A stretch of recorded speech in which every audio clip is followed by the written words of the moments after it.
Hallo, heute sind wir im Aqua Zoo Lübbecke Museum.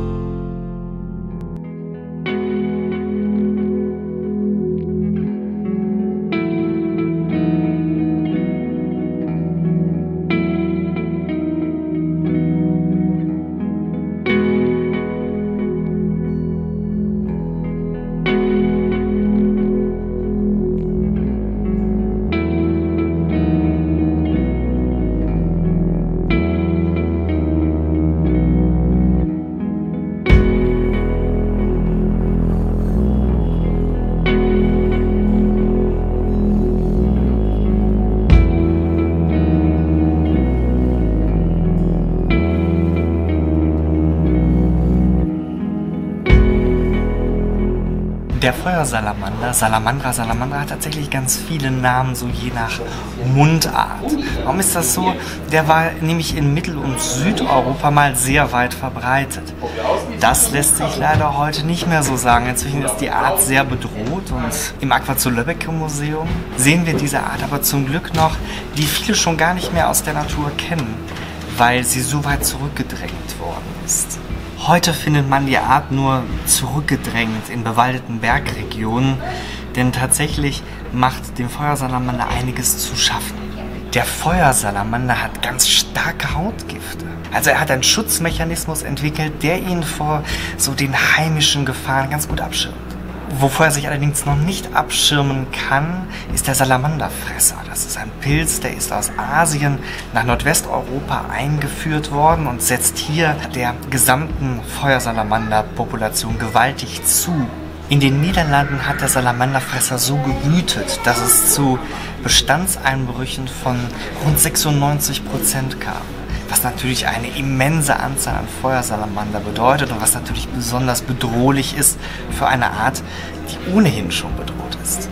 Aber es ist ja nicht nur der Pilz alleine, der dieser Art zusetzt. Natürlich sind auch die Feuersalamander von Lebensraumfragmentierung, Umweltverschmutzung und weiteren Problemen betroffen, die eben auch andere Amphibien, aber auch Säugetiere und weitere Arten der Tierwelt betreffen. Also diese Mixtur aus diesen ohnehin schon bestehenden Problemen zusammen mit diesem Pilz, wofür er keine Verteidigung hat, die setzt dieser Art enorm zu.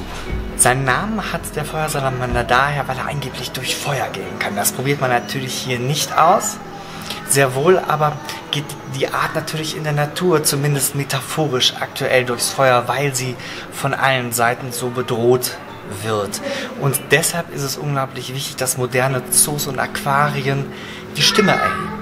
Denn diese Tiere sind eingebunden in Edukationsprogramme, in Erhaltungszuchtprogramme und in andere Programme, die genau darauf abzielen, diese vielleicht schönste, aber auf jeden Fall eine der ikonischsten Salamanderarten Mitteleuropas langfristig zu erhalten. Dafür arbeiten Zoos und Aquarien natürlich eng zusammen mit Projekten in der Natur, führen diese teilweise durch, ermöglichen Erhaltungszucht, ermöglichen Ausbildung, geben Gelder für die verschiedensten Projekte, nur damit diese kleinen Salamander, die einen immer so sympathisch anschauen, natürlich erhalten bleiben und eben nicht aussterben, denn Aussterben ist am Ende natürlich für immer. Also wenn eine Art einmal verloren gegangen ist, ist sie weg.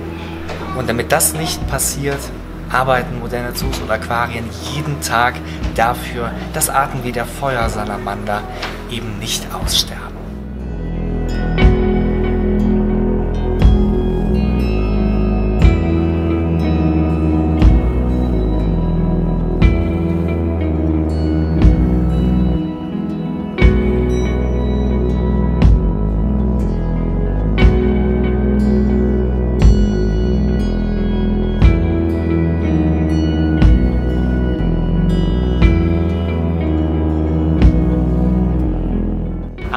Jetzt den Kanal, schreibt eure Frage in die Kommentare und vergesst nicht, dem Video ein Like zu geben.